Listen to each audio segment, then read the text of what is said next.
शेतकरी बंधूचं नाव जाणून घेऊ. नाव सांगा तुम्ही. माझं नाव शरद भवन कापडे, राहणार श्रीपुरवडे, तालुका सटाणा, जिल्हा नाशिक. तर मी तर आपण जय किसान ग्रीन इंडिया कंपनीचं खत घेतलेलं होतं हे कांद्यासाठी. किती वर्षापासून वापरताय? जवळजवळ 5 वर्ष झाले. 5 वर्षापासून वापरताय. हो. तुम्हाला याचे रिपोर्ट कसे मिळताय? जे रासायनिक खत याच्या अगोदर वापरायचे आणि रासायनिक खतापेक्षा याचा रिपोर्ट कसा वाटला तुम्हाला? रिपोर्ट चांगला आहे, एकदम भारी त्याचा, उत्तम आहे. हाती येतो. उत्पादन पण चांगलं आहे. आणि जे तुम्ही रासायनिक खत वापरायचे त्या टायमाला कशी निघत होते कांदे? तेव्हा थोडंसं ॲव्हरेज कमी निघायचं, आता भरपूर निघतं ॲव्हरेज. कांद्याच्या माना वगैरे बनणे हे किंवा कांद्याची साईज तुम्ही बघू शकता ना आता तिथं लाईव्ह. कांदे तर आता चांगल्याच क्वालिटीचे माना झालेलेच आहेत. हो. आणि बरं का, आज बघू शकता या साईडला पण कांदे एकदम जबरदस्त आहे. आणि आज जर बघितलं बरं का तर एकदम टॉप क्वालिटी प्लॉट आहे सगळा.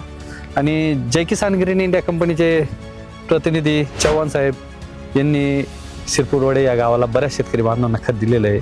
आणि ज्या ज्या शेतकरी बांधवांना खत दिलं त्यांच्याकडनं जाणून घेऊ त्यांना कसे रिपोर्ट मिळाले. काय नमस्कार. आपल्याला जे आपण कांदा स्पेशल खाद्य दिलंय त्याचे रिपोर्ट कसे मिळाले? छान मिळाले, एकदम उत्तम. हो.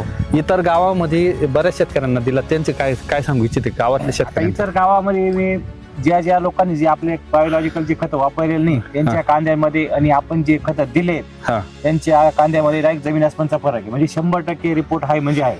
आणि ज्यांनी घेतलं ते पुन्हा ज्यांनी घेतलंय ते पुन्हा मला असं ऑर्डर करताय किंवा खत पाहिजे, खत द्या, रिपोर्ट मागणी करताय. टिकवून क्षमता चांगली आहे. आणि तुमचे कांदे यावर्षी किती दिवसपर्यंत होते? चाळीमध्ये 6 महिन्यापर्यंत. 6 महिने. म्हणजे काही छडला होता? नाही, काहीच नाही, एकदम थोडंफार निघालं सडेल. पण इतर रासायनिकपेक्षा कमीच होतं. हो, कमी होतं. बरोबर. म्हणजे जिथं रासायनिक खताचा माल 100% सडून जातो, चाळीला भट्टी लागून जाते, तिथं कांदा शेवटपर्यंत टिकला. आणि जर कांदा टिकला तर बाजारभाव चांगला मिळतो किंवा कांदे फेकले जात नाही. कांदा लावून देतो. नुकसान कमी आहे. नुकसान कमी होतं.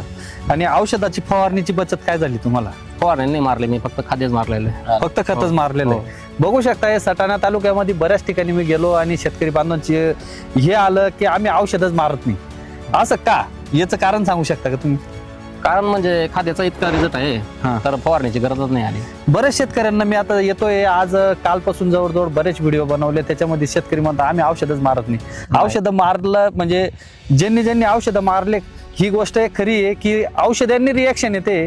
जी पाथीवर जास्त प्रकारचे औषधं मिक्स झाले आणि ते मारले गेले तर पाथ लूच पडते आणि पाथीवर करपा येतोय.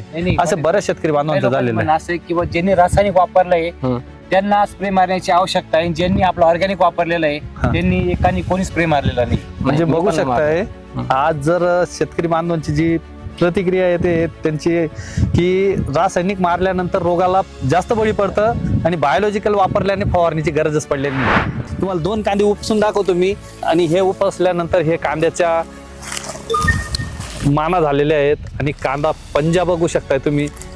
घ्या, कसं काय वाटतंय तुम्हाला? एकच नंबर आहे. कांद्याची क्वालिटी बोलते.